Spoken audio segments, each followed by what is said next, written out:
এরে আমার আল্লাহর গোলামেরা, মুসা নবী বাবা একদিন তুর পাহাড়ে চলে গিয়েছে। তুর পাহাড়ে যাওয়ার পরে আল্লাহকে ডাক দিয়ে বলে, আল্লাহ রব্বুল আলামিন মাবুদ গো, আমি মুসা নবী আমার সাথে জান্নাতে আমার সঙ্গী কে হবে? মুসা নবী বলছে যে আল্লাহ জান্নাতে আমার সঙ্গী কে হবে, আমার বন্ধু কে হবে? তো আমার আল্লাহ বলছেন, মুসা তোমার সঙ্গী হবে জান্নাতে একজন কসাই। জোরে বলেন না সুবহানাল্লাহ। একজন কসাই। মুসা আলাইহিস সালাম বলছে, আল্লাহ এটা কি ঠিক? তো বলছে অবশ্যই ঠিক। মুসা নবী বলছেন, আল্লাহ গো, আমি ওই ব্যক্তিকে যে আমার জান্নাতে সঙ্গী হবে তাকে আমি একটা নজর দেখতে চাই, তাকে আমি একটা নজর দেখতে চাই। আল্লাহ বললেন, ঠিক আছে, তুমি অমুক বাজারে যাবা, দেখবা ওখানে মাংস করে নিয়ে বসে আছে, ওই কসাই তোমার সঙ্গের সাথী হবে। বাবারা আমার, সোনা মানিকেরাম, ওগো আমার পর্দার আড়ালের মা খালা গো, এ দুনিয়াটা কিছুই না রে মা। মুসা আলাইহিস সালাতু সাল্লাম বাবা টুক টুক টুক টুক টুক টুক টুক করে আর সকাল বেলাতে গিয়া দেখছে, বাপ ওই ব্যক্তি আপনার গরু জবাই করে আপনার মাংস নিয়ে বসে আছে। ইন দি মিন টাইমে মুসা নবী নজর করে দেখছে যে ওই কসাইটা বাবা ভালো ভালো মাংসগুলা, ভালো ভালো ডুমাগুলা, ভালো ভালো কলিজাগুলা তিরপলের তলে লুকায়া রাখছে। আল্লাহকে মুসা নবী ডাক দিয়া বলে, আল্লাহ এই তো মাংস চোর, এই তো মাংস চোর। আল্লাহ গো, তুমি আমাকে আমার সঙ্গে কেমন করে জান্নাতে সঙ্গের সাথী হবে? আমার আল্লাহ বলে, মুসা তুমি দেখতে থাকো রে মুসা, আমার কসাই কি কি কাজগুলা করে তুমি দেখতে থাকো। মুসা নবী বাবা দূর থেকে নজর করে, সমস্ত মাংস যখন বিক্রি হয়ে গেল রে বাপ, ইন দি মিন টাইমে মুসা, এবার ইন দি মিন টাইমে ওই কসাই ভালো ভালো মাংসগুলা একটা ক্যারিতে করে একটা পাত্রে করে নিয়া টুক টুক টুক টুক করে বাড়ি চলে যাচ্ছেন। পিছনে পিছনে মুসা নবীও চলে যাচ্ছে। ইন দি মিন টাইমে ও বাবা গিয়ে দেখছে, মুসা নবী নজর করে দেখে ওই কসাই যখন বাড়িতে পৌঁছিয়ে গেল, বাড়িতে পৌঁছিয়ার পরে দেখছে তার জনম দুঃখিনী মা, গর্ভধারণী মা, পেটে ধারণী মা, 2 বছর 2.5 বছর দুগ্ধ খাওয়ানো জনম দুঃখিনী মা বিছানায় একেবারে লাড়ু সাড়ু হয়ে পড়ে আছে বাবা। এবার কসাই গিয়া ওই মা জননীকে কোলে উঠায়া নিয়া 2 চোখের পানি ছেড়ে দিয়া কান্দে আর বলে, মা গো, আমি তোমার বেটা কসাই, মাগো আমি তোমার কোনো খিদমত করতে পারি নাই গো মা। মা আমি মুসাকে আমি কসাইকে গো মা সংসার চালাতে হয়, তোমারও দেখভাল করতে হয়, মা গো তুমি আমার উপরে রাগ করিও না। বাবারা, এবার ওই মা জননী বৃদ্ধা মা, এ মুসলমান যুবক ভাইরা, আপনার মাকে কষ্ট দিও না রে বাবা, তোমার মাকে আঘাত দিও না, তোমার মার মতন আপন কেউ নাই রে বাবা। যুবক রে, ওরে যুবক, কার মা জানি আজ খেড়বুনার জঙ্গলে শুয়ে আছে গো, কার মা জানি আজ বাসারের তলে শুয়ে আছে গো, আজ গভীর রাত্রিতে সন্তানের দিকে তাকায় আছে। আমার বেটা হয়তো আমার জন্য একটু দোয়া করবে, আমার বেটা হয়তো আমার জন্য একটু চোখের পানি ছেড়ে দিবে, ওরে মুসলমান, কসাই দেখছে তার মা জননী ও বাবা বিছানায় পায়খানা করে দিয়েছে, বিছানায় পায়খানা করে ফেলেছে মা। ওই পায়খানা গুলা আপনার শুকে শুকে শরীরে লেগে গেছে। কসাই বেটা কসাই, ওই কসাই বাবা মা জননীর ওই নোংরা গুলাকে পায়খানা গুলাকে হাত দিয়ে সুন্দর করে পরিষ্কার করছে। মুসা নবী দাঁড়িয়ে দাঁড়িয়ে দেখতেছে বাবা। দেখার পর দেখলো সুন্দর করে মা জননীকে গোসল করায়া দিল। গোসল করিয়া দিয়া সুন্দর একটা বিছানাতে বিছায়া দিয়া ওই কসাই বাবা ওই ভালো ভালো মাংস গুলাকে রান্না করলো। রান্না করার পর মা জননীর মুখে তুলে তুলে খাওয়াইছে। জোরে বলেন সুবহানাল্লাহ। এ দরদি আমার যুবক ভাইরা, একটা বার দিলখানা নরম করে দিবা ভাই, একটা বার তোমার দিলটা নরম করে দিবা। আমার সন্তান আপনার সন্তানকে, আপনার বিবি আমার বিবি এক হাতে কোলে নাই, আর ওই হাতে আবার প্লেট নাই, আবার ওই আর এক হাত দিয়ে বাবা ভাতগুলা মেখে মেখে সন্তান খাই না, তারপরেও জোর করে খাওয়াই। আর একটু নে বাবা, আর একটু খেয়ে নে বাবা। ওরে যুবক, তুমি একদিন এত বড় হয়ে যাওনি, তোমার মা কত কষ্ট করেছে, একটা বার দিলখানা নরম করে দাও। কসাই বাবা মা জননীকে ছোট বাচ্চার মতো কোলে বসায়া বসায়া ওই খাবার গুলা ভালো ভালো মাংস গুলা খাওয়ায়া দিচ্ছে। ইন্দিবিন টাইপের বাবা মুসা নবী নজর করে দেখছে। আর ওই কসাই ডাক দিয়া বলে মা গো, তুমি আমার প্রতি রাগ করিও না গো মা, আমি তোমার ভালো করে খিদমত করতে পারি না গো মা। মা গো, তুমি আমার প্রতি খুশি হয়ে যাও মা। মাকে ডাক দিয়া বলে মা গো, আমি কসাই, এখনো পশু জবাই করা রক্ত আমার শরীরে লেগে আছে, আমার এখনো গোসল হয় নাই গো মা। মা তুমি একটু সুন্দর বিছানায় শুয়ে যাও, আমি তোমার বেটা কসাই একটু গোসল করে আসি। এবার গোসল করতে গেছে, এই ফাঁকে বাপ কসাইয়ের মা জননী আল্লাহর দরবারে দুইখানা হাত উঠায়া দিয়েছে। মুসা নবী নজর করে দেখে, আল্লাহর দরবারে হাত উঠিয়ে বলে আল্লাহ রব্বুল আলামিন গো, আমি মা, আমার বেটা গরিব কসাই, ওগো আল্লাহ আমার বেটা কত কষ্ট করে, এরপরেও আমি মা জননীর খিদমত করতে ভুলে না। ওগো আল্লাহ, আল্লাহ গো, আমি যেহেতু আমার বেটার উপরে খুশি, আল্লাহ তুমিও আমার বেটার উপরে খুশি হয়ে যাও। জোরে বলেন সুবহানাল্লাহ।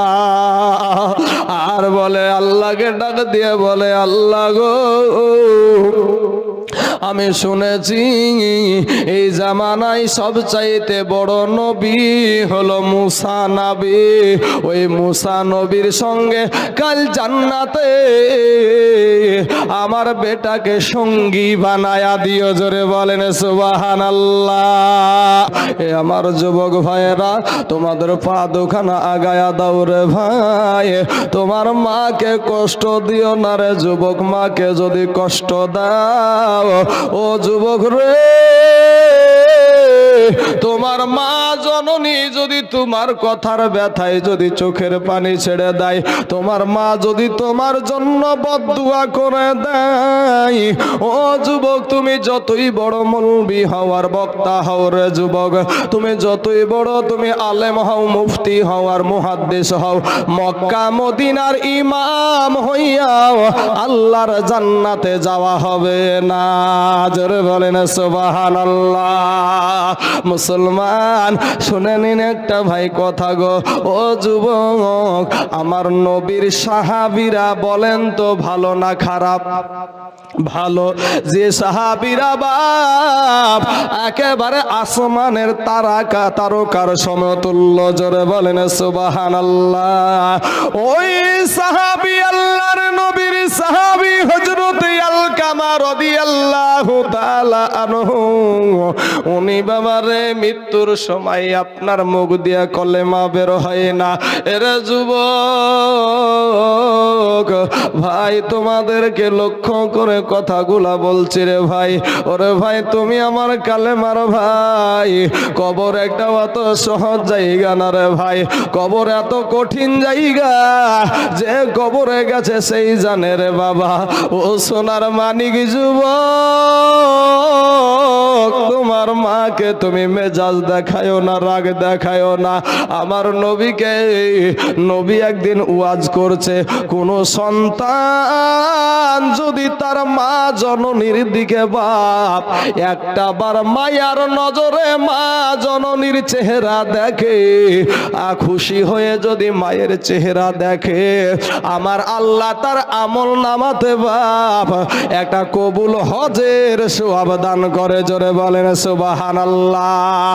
এ মুসলমান, ছোট হজ না, উমরা হজ না, বড় হজ, লক্ষ লক্ষ টাকা খরচ করে ইন্ডিয়া থেকে যাচ্ছে বাবারে ওই মক্কা দেশে গো। ওই মক্কাতে গিয়ে কত রকমের তোয়াফ করছে। ও বাবাজি, আজ আরাফার ময়দানে যাচ্ছে, 7 বার দৌড়াদৌড়ি করছে, শয়তানকে ঢিলা মারছে। এরপরেও হজ কবুল হতেও পারে, নাও হতে পারে রে যুবক, কোনো গ্যারান্টি নাই। কিন্তু আমার মা জননীর মুখের দিকে যদি একটা বার কোন সন্তান যদি খুশি হয়ে মনে করে এটা আমার মা জননীর মুখ, এটা আমার মায়ের মুখ, এটা যদি অন্তরে শুধু একটা বার আনন্দিত খুশি হয়ে যায়, আমার আল্লাহ পাক ওই সন্তানের নামায় আমলে এটা কবুল হজের সওয়াব দান করে দেয়। জোরে বলেন সুবহানাল্লাহ। সাহাবারা বলে, ইয়া রাসূলুল্লাহ, ইয়া হাবিবাল্লাহ, নবী গো, ওগো নবীজি, যদি কোনো সন্তান 100 বার তার মা জননীর দিকে মহাব্বতের নজরে তাকায়, তাহলে কি হবে? নবী বলেন, ওই সন্তানের আমল নামাতে 100টাই কবুল হজের সওয়াব দান করে দেয়। জোরে বলেন সুবহানাল্লাহ। বাবাজি, ও যুবক ভাইয়েরা শুনেন, আল্লাহর নবীর সাহাবী যার নাম হলো হযরতে আলকামা রাদিয়াল্লাহু তাআলা আনহু, এই আলকামা যার বাবা নামাজ কাজা ছিল না, যার নামাজ কোনো সময় ছাড়তো না, ও বাবা নবীর উপরে মোহাব্বত ছাড়তো না।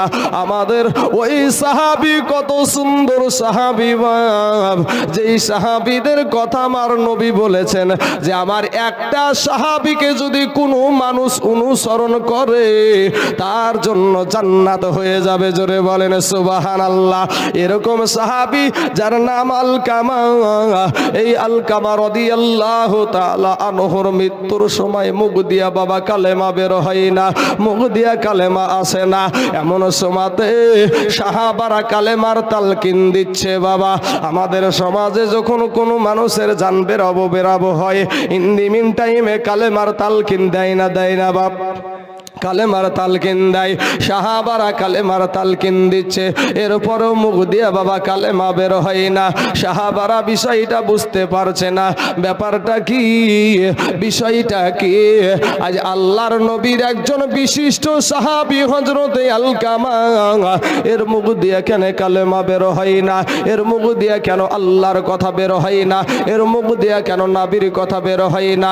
মুসলমান দরদি ইন দি মিন টাইমে সাহাবারা নবীর দরবারে গিয়া হাজির, ডাক দিয়া বলেন ইয়া রাসূলুল্লাহ, ইয়া হাবিবাল্লাহ, নবী গো, ওগো দয়ার নবী, মায়ার নবী, একটাবার বলেন গো যে আপনার একজন সাহাবী যার নাম হলো হযরতে আলকামা রাদিয়াল্লাহু তাআলা আনহু, এর মুখ দিয়ে কেন কালেমা বের হয় না, এর মুখ দিয়ে কেন আপনার নাম বের হয় না, এর মুখ দিয়ে কেন আল্লাহর নাম বের হয় না। নবী ডাক দিয়া বলছেন সাহাবারা রে, তদন্ত করে দেখো তার বাবা তার মা বেঁচে আছে কিনা। জোরে বলেন সুবহানাল্লাহ। আহারে পিয়ারা নবী, আহারে আমাদের এতিম নবী, নবী আমার বুঝতে পেরে গেছেন, নবী আমার বুঝে ফেলেছেন কেন তার মুখ দিয়ে কালেমা বের হচ্ছে না। এবার সাহাবারা বলে ইয়া রাসূলুল্লাহ, ইয়া হাবিবাল্লাহ, নবী গো, আমরা যতটুকু জানি গো নবী, আলকামার দুনিয়ার জমিনে বাবা বেঁচে নাই, তবে তার মা জননী বেঁচে আছে। আমার নবী, আপনার নবী এতিম দরদি নবী, গরিবের বন্ধু নবী, ওই নবী টুক টুক টুক টুক টুক টুক টুক টুক টুক টুক করে বাবা ওই বৃদ্ধা মহিলার কাছে, আলকামার মায়ের কাছে গিয়া হাজির হয়ে গেল। একটা ডাক দিয়া বলে মা, নবী বলছেন মা গো, আপনার বেটা আলকামার উপরে আপনি কি রাগ করে আছেন, আপনি কি তার প্রতি তার ব্যবহার দ্বারা আপনি কি আঘাত পেয়ে আছেন। ওই বুদ্ধা মহিলা মা জননী চোখের পানি ছেড়ে দিয়া কান্দে আর বলে ইয়া রাসূলুল্লাহ, ইয়া হাবিবাল্লাহ, নবী গো, ওগো নবীজি, আমাকে আবার বেটার কথা বলে আমার কাছে আসবেন না গো নবী, নবী গো, আমার বেটার কথা বলে আমার কাছে আসবেন না। বলে কেন? নবী গো, আমার বেটা আমার থেকে এত আমাকে কষ্ট দিয়েছে, আমার বেটাকে আমি কত কষ্ট করে মানুষ করেছি, আমি মা পেটে নিয়ে আমি দুটো খেয়ে শান্তি পাইনি, আমি একটু বসে শান্তি পাইনি, আমি একটু শুয়ে শান্তি পাইনি, আমি একটু চলাফেরা করে শান্তি পাইনি। ইয়া নবী গো, ইয়া রাসূলুল্লাহ, ইয়া হাবিবাল্লাহ, নবী গো, আমার বেটা তার বিবির কথাতে এমন আঘাত আমাকে দিয়েছে গো নবী, আমি মা জননী তাকে আমি ক্ষমা করব না। বাবারা, মায়ের দিলে ব্যথা কখনো দিও না, কখনো দিও না, মায়ের মুখের হাসি আল্লাহর আরশ খুশি। জোরে বলেন সুবহানাল্লাহ। হায়রে মায়ের মুখের হাসি আল্লাহর আরশ খুশি, জীবন ভরে সেবা করলে শোধ হবে না দুধের দেনা, মায়ের দিলেতে ব্যথা কখনো দিও না, কখনো দিও না, দুঃখে দুঃখী রবে সুখে খুশি হবে, দুঃখে দুঃখী রবে সুখে খুশি হবে, ছেলের সুখের তরে মা মরিতেও রাজি হবে, মায়ের দিলেতে ব্যথা কখনো দিও না, কখনো দিও না। বাবারা আমার মা খালা গো, আলকামার মা বলছে নবী গো আমার কলেজায় এমন আঘাত দিয়েছে গো নবীজি, আমি মা আমার বেটাকে আমি ক্ষমা করতে পারবো না গো নবী। ও গো নবীজি এ আঘাত আমার কাছে সইবে না, সই না। নবী বলেন মা আপনি যদি আপনার বেটাকে যদি আপনি ক্ষমা না করেন, আপনার বেটাকে যদি আপনি মাফ না করেন গো মা, মরার পরে আপনার বেটার কবরখানায় একটা জাহান্নামের টুকরা হয়ে যাবে, জাহান্নামের আগুনে দাউ দাউ করে জ্বলবে। মা বলে নবী গো যেই বেটাকে আমি 10 মাস পেটে ধরেছি গো নবী, ও গো নবীজি ওই বেটাকে আমি ক্ষমা করব না, কারণ আমাকে আঘাত দিয়েছে আমি ভুলতে পারি না। মা কেমন জিনিস দেখেন, আপনার নবী আমার নবী হযরত বেলালকে ডাক দিয়ে বলে বেলাল, ও বেলাল যাও তুমি লকড়ি কেটে নিয়ে এসো। এই দুনিয়ার জমিনে যদি তার মা জননী তাকে ক্ষমা না করে, সে এমনও দুনিয়া থেকে যাওয়ার পরে কবরে পুড়তে থাকবে, জাহান্নামের আগুনে জ্বলতে থাকবে। তার কেননা তার মায়ের সামনে তাকে আগুনে জ্বালায়া দাও। হযরত বেলাল রাদিয়াল্লাহু তাআলা আনহু লকড়ি আপনার গুছায়া আপনার কি করলো, আগুন জ্বালায়া দিয়েছে। আগুন আপনার দাও দাও দাও দাও দাও দাও করে জ্বলে। এবার যখন মা জননীর চোখের সামনে দিয়া আমার নবী আপনার নবী যখন হুকুম করে দিয়েছে, ও আমার সাহাবারা রে আমার আলকামাকে নিয়ে গিয়ে আগুনের ভিতরে ফালায়া দাও।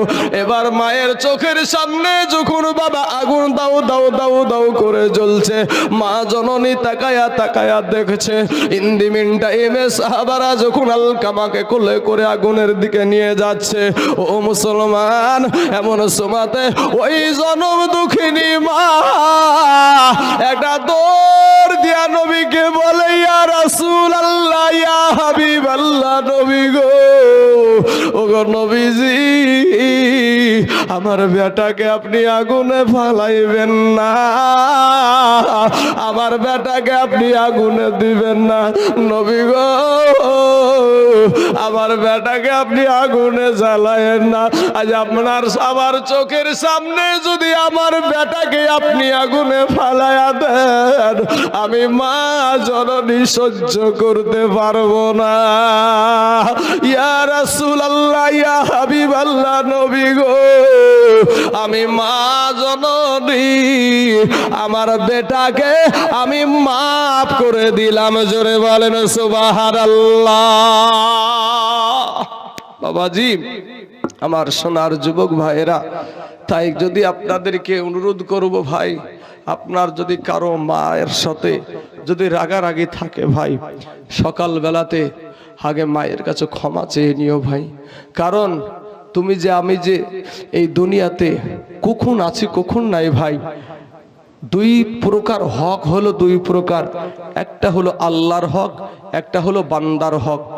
আল্লাহর হক আপনি নষ্ট করেছেন, আমার আল্লাহর কাছে তওবা করে যদি ক্ষমা চান, আমার আল্লাহ দয়াময় আল্লাহ, সেই আল্লাহ মাফ করতে পারে। কিন্তু ভাই যেটা মানুষের হক, যেটা মানুষের হক, কোনো মানুষকে আঘাত দিলেন, কোনো মানুষের টাকা মেরে খেলেন, কোনো এতিমের খাবার খাইলেন, মানে এতিমের মাল মেরে খেলেন, কোনো বোনকে ফাঁকি দিলেন, কোনো ভাইকে ফাঁকি দিলেন, এইটা যদি আপনাকে যদি ক্ষমা না করে, কিয়ামতের দিন আপনি আসামির কাঠগড়ায় দাঁড়ায়া থাকবেন, জান্নাতে যেতে পারবেন না। মুসলমান যুবক ভাইয়েরা, আমার সোনা মানিকেরা, তাই ভাই মা বাপের প্রতি ইহসান করে। এই যুবক তোমাদেরকে একটা কথা বলি ভাই, আমারও মা আছে, আমিও কোনো মায়ের সন্তান।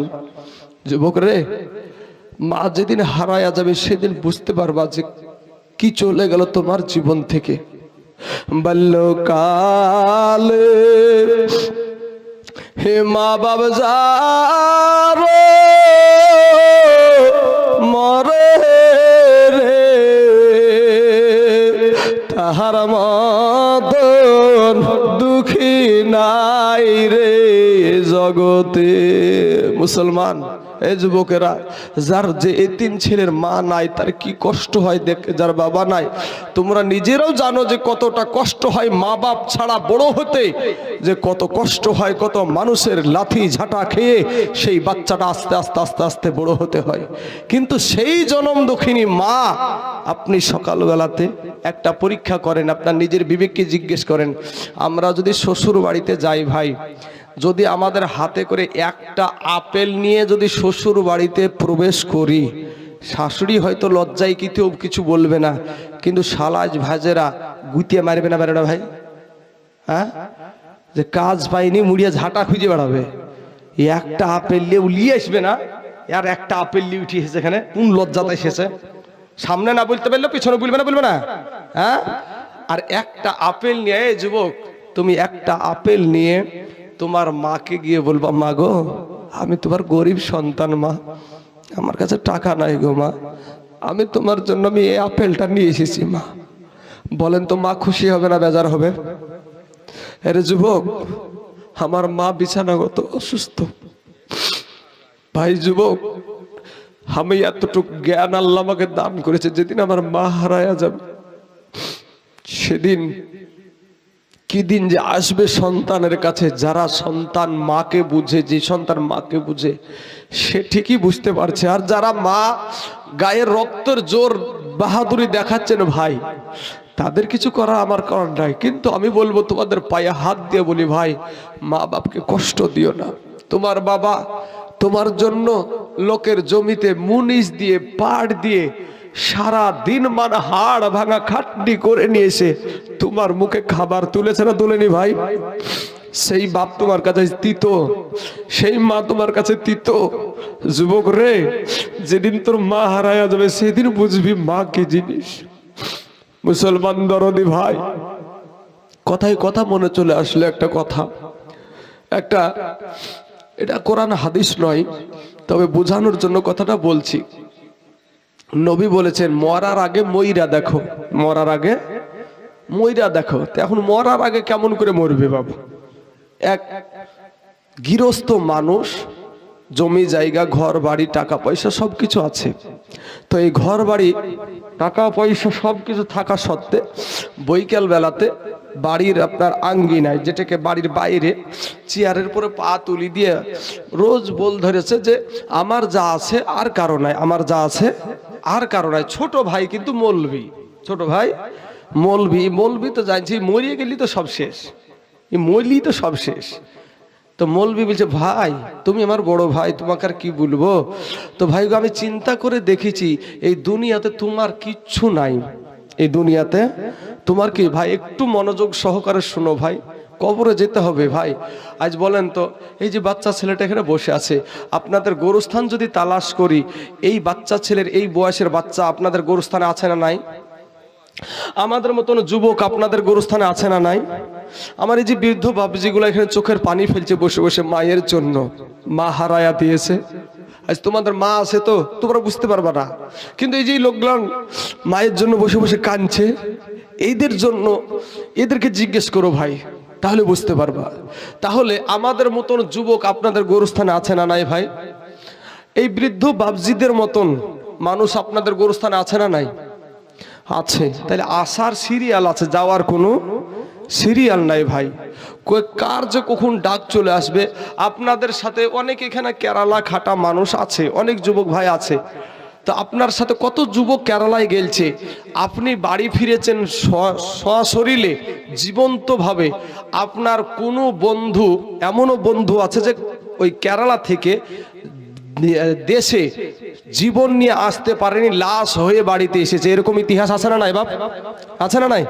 তাহলে ভাই গো, তো তোমার সাথে যেই তোমার বন্ধুটা বাজারে গেছে, মাঠে গেছে, বাবা হাটে ঘাটে, এখানে ওখানে খেলাধুলায় সব জায়গাতে তোমার বন্ধু সবসময় তোমার পাশে থেকেছে, কিন্তু ভাই আজ তুমি আছো, তোমার বন্ধুটা নাই। কথা ঠিক না বেঠিক বাপ?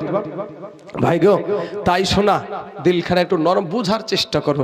মৌলভী সাহেব বলছে যে ভাই আমি চিন্তা করে দেখেছি এই দুনিয়াতে তোমার কিছু নাই, দুনিয়াতে তোমার বলতে কিচ্ছু নাই। তখন এবার বড় ভাইয়ের রাগ হয়েছে, আমার যা জমি জায়গা টাকা পয়সা ইডা উডা হ্যান ত্যান। তখন মৌলভীকে বলছে, এ মৌলভী, তোকে যে আমি মৌলভী বানানো, তোকে মৌলভী বানালছি না, তুই মৌলভী পড়ে তুই বুকা হয়ে দুনিয়াতে এসেছিস, আমার বাড়িতে উঠে এসেছিস। তখন মৌলভী সাহেব বলছে, আমাকে বুকা বলল, মা মনে একটা ব্যথা, সুযোগ পালে ভাই তোমাকে বুঝাবো, সুযোগ পালে ভাই তোমাকে বুঝাবো। এবার বাবা মাঠে টুকটুক টুকটুক টুকটুক করে দুই ভাই মাঠে গেলছে। মাঠে যাওয়ার পরে বড় ভাইকে বলছে, বড় ভাই আমি তোমার ছোট ভাই, একটা কথা বলবো, কোনোদিন তোমার কাছে কোনো আবদার করি না, আজ একটা আবদার করব, তুমি কি মানবা? বলে হ্যাঁ মানবো। তখন বলছে, তুমি এখানে শুয়ে যাও, আমি তোমার শরীরের ওপরে একটা চাদর দিয়ে দিব, এবার আমি বসে তোমার পাশে কাঁদবো যে আমার বড় ভাইকে সাপে কেটেছে, তারপরে ভাই আমার মারা গেছে গো, তোমরা কে কোথায় আসো আসো। মৌলভী এখন বলছে, কেন এটার পরে কি হবে? তো বলছে, তুমি পরে শুনবা, সেটা তুমি পরে দেখবা কি করবা। তো বলছে ঠিক আছে, মৌলভী মানুষ বলছিস যখন, ঠিক আছে। এবার বিছানায় শুয়ে গেছে, মানে ওই মাঠে শুয়ে গেছে। শুয়ে যাওয়ার পরে মৌলভী সাহেব কান্না শুরু করেছে। মৌলভী যখন কান্না শুরু করেছে, মৌলভীর কান্না দেখে কেই না আসবে বাবা, সবাই ছুটে আসছে। এর ভিতরে একটা লোক এসে বলছে যে সাপে কাটা রুগী, তো সাপে কাটা রুগী, রুঝা যদি আসে বিষ নামাইতে পারলে ভালো হয়ে যাবে, বিষ নামাইতে পারলে ভালো হয়ে যাবে। এবার বাবাজি বড় বেটা এসে বলছে যে চাচা গো, আমার বাপের মুখখানা একটু দেখাও তো। এবার বাপের মুখ যদি বের করে তাহলে তো সব প্রকাশ। হ্যাঁ, বাপের বলছে, দেখো তোমার ভাই তোমার আব্বাকে এমন সাপে কামড়াইছে যে ওর গায়ে যে হাত দিবে তার শরীরই বিষ ঢুকবে। তখন বলছে না, ঢাইকে রাখেন, তাহলে দেখানোর দরকার নাই। কে বলছে? বড় বেটা। বাপ শুনছে না, শুধু শুনে না, চোখের পানি ছেড়ে দিয়েছে। বলে বেটা রে, কত কষ্ট করে তোকে আমি এত লালন পালন করেছি, কত কষ্ট করে তোর প্রাইভেটের তোর টিউশনের টাকা দিয়েছি আমি, একটা জিনিস খাইতে আমার মন চাইছে, আমি সেই জিনিসটা খাইছি না, তোর জন্য আমি বাড়িতে বেঁধে নিয়ে এসে তোকে খাওয়ালছি রে বেটা। মিষ্টির দোকানে নিয়ে গিয়ে তুই খেতে পারিস না, তাও জোর করে খাওয়ালছি, খা 2 টাকা বালা মিষ্টি খাইয়া চল যা। ওরে বেটা, আজ তুই বলছিস আমার মুখ দেখতে তুই রাজি না। রুঝা সাহেব বলছে, একজন বলছে যে রুঝা যদি আসে বিষ নামাইতে পারলি ভালো হয়ে যাবে। মৌলভী দেখছে যে রুঝার কাছে তো যদি যাই তাহলে রুঝা এসে তো সব ধরা পড়ে যাবে, ভাইকে তো আবার বুঝানো হবে না। এবার বলছে ঠিক আছে আমি রুঝার কাছে যাচ্ছি। মৌলভী সাহেব বলছে আমি রুঝার কাছে যাচ্ছি। রুঝার কাছে যাওয়ার পরে এ বলছে যে আমি, আমার ভাই শুধু গর্ব করে যে আমার যা কিছু আছে আর কারো নাই, আমার যা কিছু আছে আর কারো নাই, এইটা যে আমার ভাইয়ের যে কিছু নাই এইটা বোঝানোর জন্য আমি দেখেন এই কাজ করেছি। তা আপনি এমনি এমনি এমনি এমনি এই এই এই এগুলো করবেন। তারপরে রুঝাকে নিয়ে চলে এসেছে। রুঝা আসার পরে এবার 2-4টে ফু দিয়ে বলছে হায় হায় হায় হায়, এই বিষ না মাইনের বিষ না। বড় বেটা তখন বলছে যে রুজা সাহেব আমার বাপকে বাঁচান, এত টাকা পয়সা দিয়ে ঘর বাড়ি দালান কোঠা দিয়ে কি করবো আমরা। তো বলছে তোমার বাবাকে বাঁচানোর কোনো রাস্তা নাই। বলে আমার বাবা যদি না বাঁচে আমরাও বাঁচবো না, আমার বাবাকে বাঁচান। তো বলছে তোমার বাবাকে বাঁচানোর একটা রাস্তা আছে, সেটা কি বলেন? যা বলবেন তাই করতে রাজি আছি, টাকার কোনো অভাব নাই। ব্রাদার ইসলাম তখন বলছে টাকা দিয়ে হবে না রে বাবা, তুমি এখন একটা কাজ করো, তুমি হইলা বড় বেটা, তুমি সর্বপ্রথম তোমার বাবার পায়ের কাছে গিয়া দাঁড়াও, তোমার বাবার বিষ নিয়ে গিয়া তোমার গায়ে মারবো, তুমি মারা যাবা, তোমার বাবা ভালো হয়ে যাবে। এবার মাস্টার ডাক্তার প্রফেসর বেটা বলে রুঝা সাহেব ছাড়িয়েন না, আমার বাবার ইন্তিকালের টাইম হয়ে গেছে, তাই ওকে সাপে কামড়ালছে, নচেত কামড়াতো না। যদি জানাজা করার প্রয়োজন হয় জানাজা করায় আনেন, আমাকে অফিসে যেতে হবে। বলেন তো বাপ, বাপ শুনছে না, শুনছে না এগুলা? বাপ শুনছে, শুধু শুনে না, চোখের পানিতে ওই মাঠের কাদা হচ্ছে, মাটিগুলা কাদা হচ্ছে। হাই রে বেটা, ছোট বেটা, ওই একই কথা, কি ব্যাপার, কোনো কেউ রাজি হলো না। ইন দি মিন টাইমে বিবি চলে এসেছে। বাবা, বিবি এসে বলে, রোজা গো, আমার স্বামীকে বাঁচান, আমার স্বামী যদি না থাকে আমি বিবি দুনিয়ায় থেকে কি করব, আমি স্বামী ছাড়া বাঁচবো না, আমার স্বামী ছাড়া আমি বাঁচবো না, আমি স্বামী ছাড়া থাকতে পারবো না। রোজা বলে, তাই নাকি? তাহলে আপনার স্বামীর পায়ের কাছে গিয়ে দাঁড়ান, আপনার স্বামীর বিষ নিয়ে গিয়ে আপনার গায়ে মারবো, আপনি মারা যাবেন, আপনার স্বামী ভালো হয়ে যাবে। এবার বিবি ডাক দিয়ে বলে, রোজা রে, ও রোজা ভাই, ছাড়িয়েন না, আমি মরতে চাই না। ওকে ওকে আপনারা যেহেতু ওকে সাপে কামড়িয়েছে, মারা গেছে, ওর মৌতের টাইম হয়ে গেছে, নচেত মৌলবিকে থুইয়া ওকে কেন সাপে কামড়ালো? ও বাবাজি, সোনা মানিকেরা, বিবি বিষ নিতে রাজি না, অথচ এই বিবি পাইয়ারে যুবক, কত গর্ভধারণী মাকে তুমি ঘর থেকে বের করে দাও, একটা মুঠ খাবার দিতে পারো না। আপনার মায়ের যদি 8টা বেটাও হয়, 10টা বেটাও হয়, মায়ের কাছে কোনো সন্তানের পেট কিন্তু ভারী হয়নি। ওরা মুসলমান, এখন তো খাবারের কোনো অভাব নাই, এখন তো আমাদের খাবার পানির কোনো অভাব নাই। আমার বৃদ্ধ বাবুজিরা জানে কত কষ্ট করে দিন কাটায় আছে, এক বেলা খাবারের জন্য সারাটা দিন মানুষের বাড়িতে চাকর খেটেছে রে বাবা, সারাটা দিন মুনিশ খেটেছে এক বেলা খাবারের জন্য। কোন মা জননী কারো বাড়িতে ধান বানিয়ে দিয়েছে, মাড়িয়া কুটিয়ে দিয়েছে, শুধু একটা বেলা খাবার খাওয়ার জন্য। কথা ঠিক না বে ঠিক? মুসলমান দরদি, ওরে আমার ভাই জানেরা, আমার আব্বা জানেরা, ইন দি মিন টাইমে বাবা এবার রোজা ডাক দিয়া বলে, বলবি সাহাব গো, কেউ তো রাজি হলো না, আর কেউ আছে নাকি? মৌলবি দুই চোখের পানি ছেড়ে দিয়া কান্দে আর বলে, রোজা গো, আর একজন ব্যক্তি আছে গো, সেটা হলো আমাদের গর্ভধারণী মা। জোরে বলেন সুবহানাল্লাহ। বলে, তাকে নিয়ে আসেন। বলে, আসতে পারবে না, বিছানাগত হয়ে গেছে, বিছানায় পড়ে গেছে, চলাফেরা করতে পারে না। বলে, নিজস্ব 2টা লোক গিয়ে তাকে নিয়ে আসা হোক। এবার নিজস্ব 2জন লোক গিয়া বাবা, নিজস্ব 2জন লোক গিয়া মৌলবি সাহেব সাথে গিয়েছে, গিয়া দেখছে জনম দুঃখিনী মা বেটাকে সাপে কাটার কথা শুনে চোখের পানিতে বাবা বালিশ ভিজায়া ফেলেছে। এবার মৌলবি বলে, মা গো, ও গো মা, কান্না করতে হবে না গো মা, তোমার বেটা ভালো হয়ে যাবে গো মা। মা বলছে, ভালো হবে তাই নাকি? বলে, হ্যাঁ, তবে শর্ত হলো মা, তোমাকে ওইখানে যেতে হবে মা। বলে, বেটা রে, ওরে আমার বলবি বেটা, আমি তোর মা তো আর চলাফেরা করতে পারি না রে বেটা, আমি তোর মা তো আর হাঁটা চলা করতে পারি না। ও বেটা, আমাকে তাহলে তুমি নিয়ে চলো বেটা। মাকে কোলে করে নিয়ে বাবা চলে যাচ্ছে। ইন্ডিমিন টাইমে মা দূর থেকে একটা ডাক দিচ্ছে, ও বাবা রোজা দাঁড়াও, বাপ যাস না রে, বাপ যাস না, আমি মা জননী এসেছি। জোরে বলেন সুবহানাল্লাহ। এবার ডাক দিয়া বলে, রোজা রে, আমি মা এসেছে, কি বলো, কি করতে হবে আমার বেটা ভালো হবে? রোজা ডাক দিয়া বলে, মা গো, ও গো মা, আপনার বেটা ভালো হয়ে যাবে মা, তবে মা গো, শর্ত হলো আপনি আপনার সন্তানের পাতার কাছে একটু বসবেন গো মা, দাঁড়াবেন। ও গো মা, আপনার বেটার বিষ নিয়ে গিয়ে আপনার গায়ে মারবো, আপনি মারা যাবেন, আপনার সন্তান ভালো হয়ে যাবে। মা জননী একটা ডাক দিয়া বলছেন, রোজা রে আমি তো দাঁড়াতে পারবো না, আমি বসলে হবে না? বলে হ্যাঁ হবে। এবার বলছে যে রোজা রে, ওরে রোজা দে রে দে, যত বিষ আছে আমি মা জননীর কলে যাই দে। জোরে বলেন সুবহানাল্লাহ।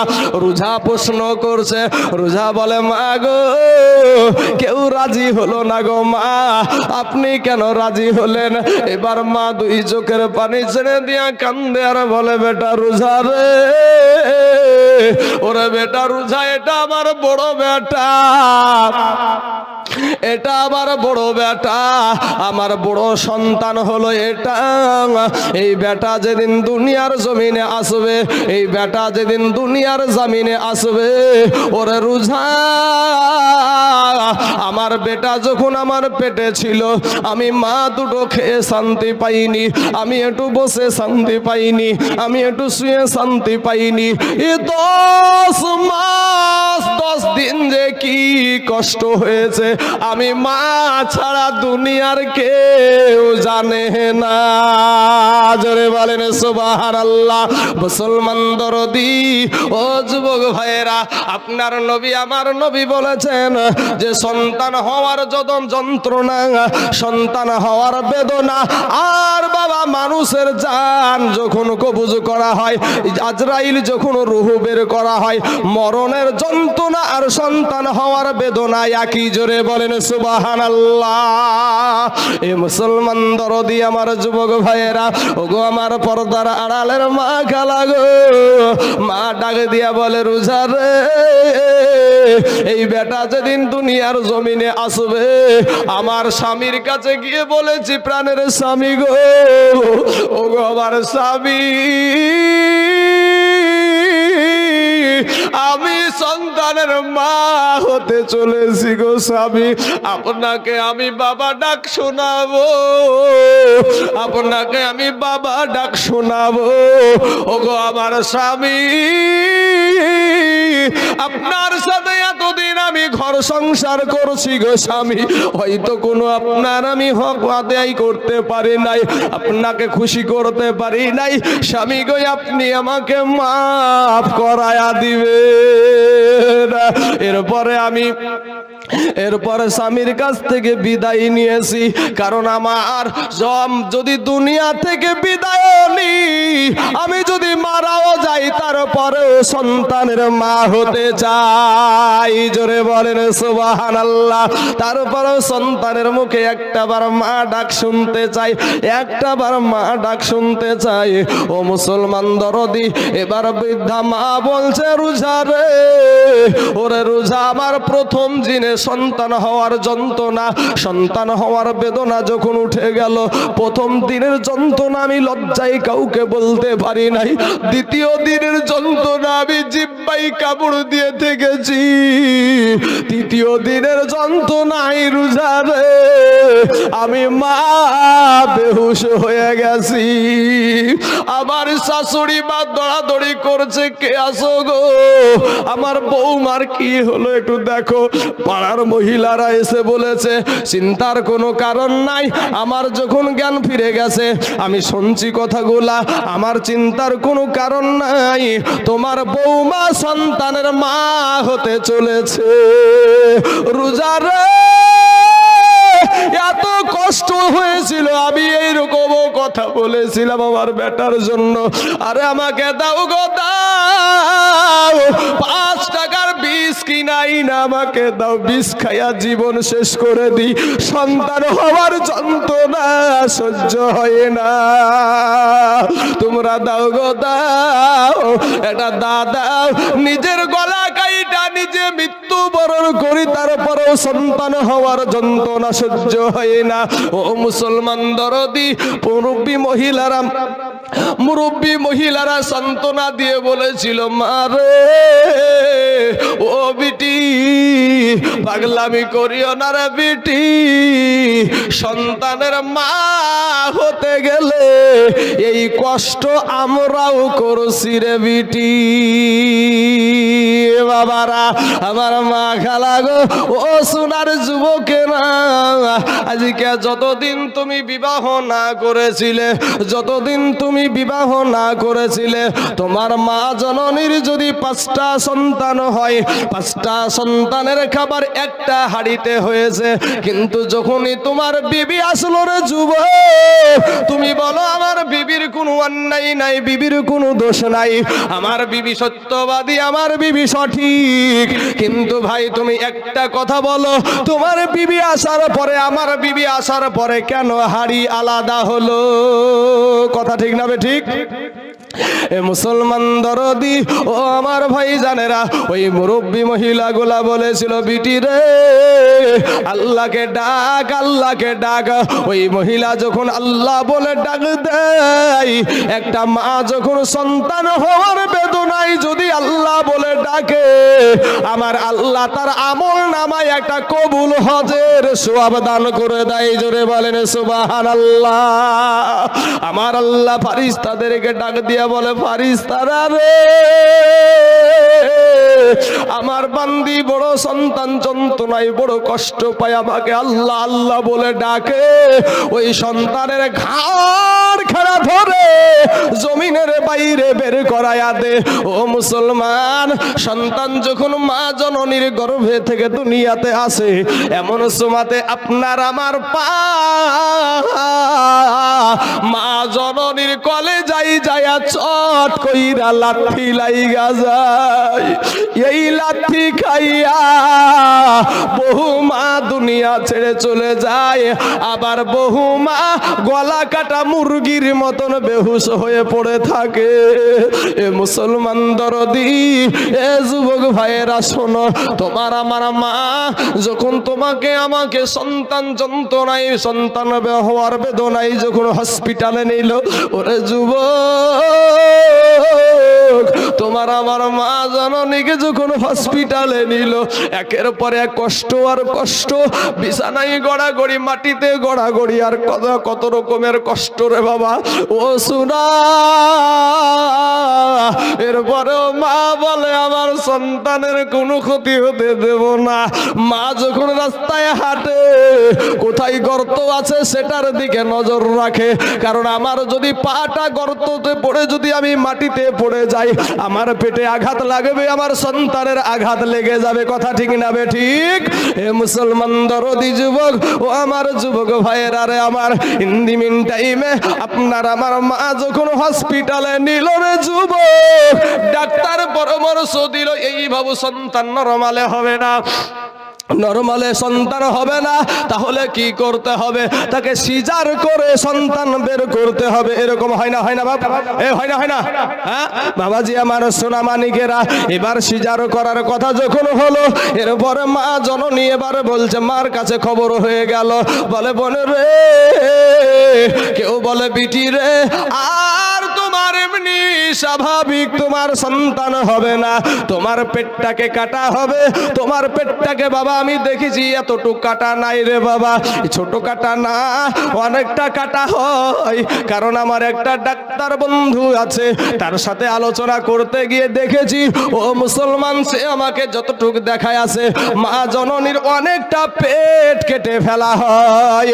এই পেট কাটার পরে যুবক,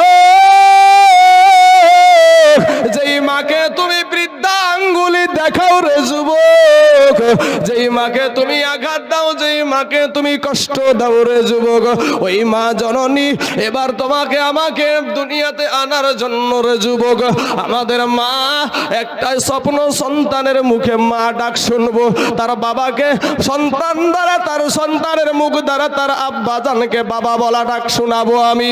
এই আশা নিয়া ডাক্তারের কাছে ছুরির তলে, চাকুর তলে আপনার শুয়ে গেল। ওরে মুসলমান, ডাক্তার বেহুশ করে দিল, এরপরে পেটটাকে চিরে পেটটাকে কেটে ফেললো বাবা। একটা পর্দা তো থাকে না, কয়েকটা পর্দা কাটার পরে সন্তানের কাছে পৌঁছালো, সন্তানটাকে উঠায়া নেওয়ার পরে অনেক মা জননীর জ্ঞান হারা হলো, আর জীবনে হুঁশ ফিরিল না। অনেক মা আছে বাবা, সন্তানও জন্ম দিতে গিয়ে মারা যায় না, যায় না বাবা, যাই রে মুসলমান যুবক, তোমার মার একটাই মনের বাসনা, তোমার মার একটাই তামান্না, আমার সন্তান আমাকে মা বলে ডাকবে, আমার সন্তান আমার সন্তান আমাকে মা বলে ডাকবে, তার বাবাকে বাবা বলে ডাকবে, এটাই তার মনের বাসনা। ইন দি মিন টাইমে পেটটাকে সেলাই করে দেওয়ার পরে, সেলাই করে দিয়া মার জন্য নড়াচড়া বন্ধ, মা চলাফেরা করা বন্ধ, মা হাঁটা চলা করা বন্ধ।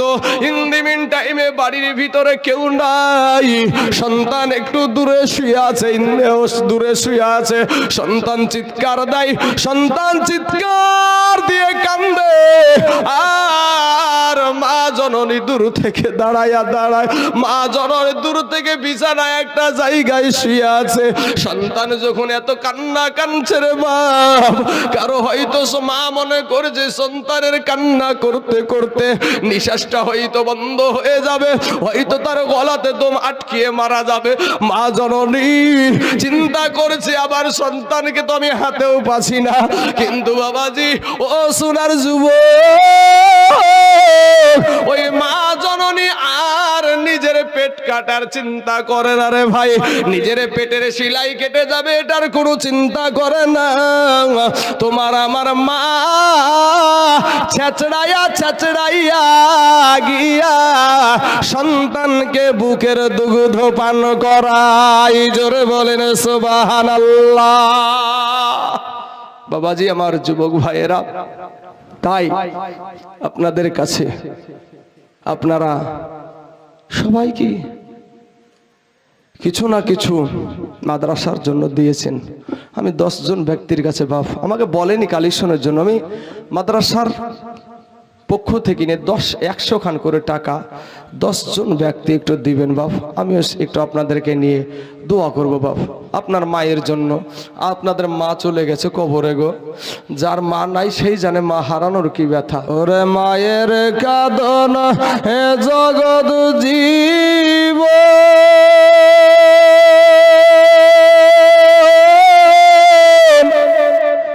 দুই চার মাস বুনের কাঁদন রে, ঘরের পুরি বাইরের কাঁদন কয়েক দিন পর থাকে না, দুঃখের দরদি আমার জনম দুঃখী মা, গর্ভধারণী মা, জনম দুঃখিনী মা, দুঃখের দরদি আমার জনম দুঃখী মা। ভাইরে 10 মাস 10 দিন মায়ে এ গর্ভে দিছে ঠায়ে, রক্ত মাংস খাইয়া আমরা দুনিয়ায় আসলাম ভাই। কথা ঠিক না বে ঠিক বাপ? ওরে 10 মাস 10 দিন মায়ে এ গর্ভে দিছে ঠায়ে, রক্ত মাংস খাইয়া আমরা ভবে আইলাম ভাই। ভূমিষ্ঠ হইয়া আমরা উঠিলাম কাঁদিয়া, শান্ত করিল আমার মায়ের বুকের দুগ্ধ দিয়া, এ মায়ের ও সবের কালে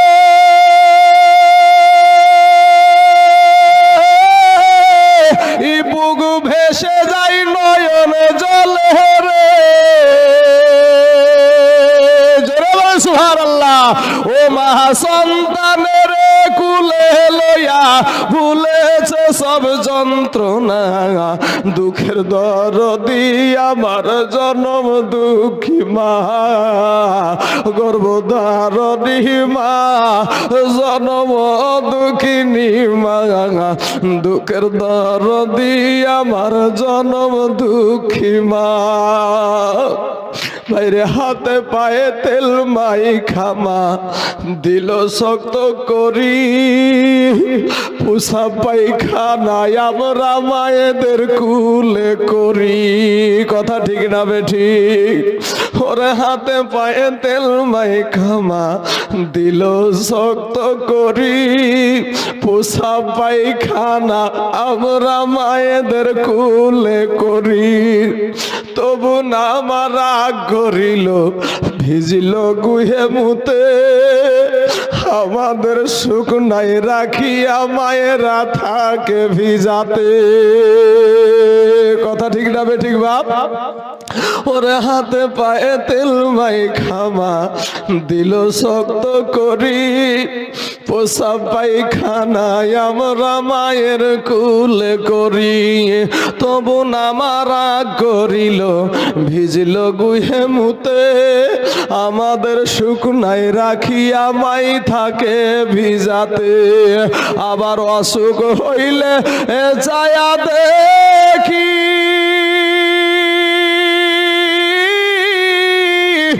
মাই রইছে বিছানাই বইসারে, বলে ভাই আল্লাহ লইয়া যাও গো সন্তানের দিও না, দুঃখের দরদি আমার জনম দুঃখী মা, গর্ভধারণী মা, জনম দুঃখিনী মা, দুঃখের দরদি আমার জনম দুঃখী মা। ছেলে যদি কুপুত্র হয় মায়ে নাহি ফেলে, আর হাজার দোষ থাকিয়া মায়ে তবু গোপন রাখে। ছেলে যদি কুপুত্র হয় মায়ে নাহি ফেলে, আর হাজার দোষ থাকিয়া মায়ে তবু গোপন রাখে। আজকে তাইজুল ইসলাম ভেবে বলে জান্নাত আমার মায়ের পায়ের তলে রে, জোরে বলুন, এই আওয়াজে হবে না, জোরে বলুন না সুবহানাল্লাহ। ওরে দেখ বুখারী হাদিস স্কুলে করেছে নবী ঘোষণা, দুঃখের দরদি আমার জনম দুঃখী মা, গর্ভধারণী মা, জনম দুঃখিনী মা, দুঃখের দরদি আমার জনম দুঃখী মা।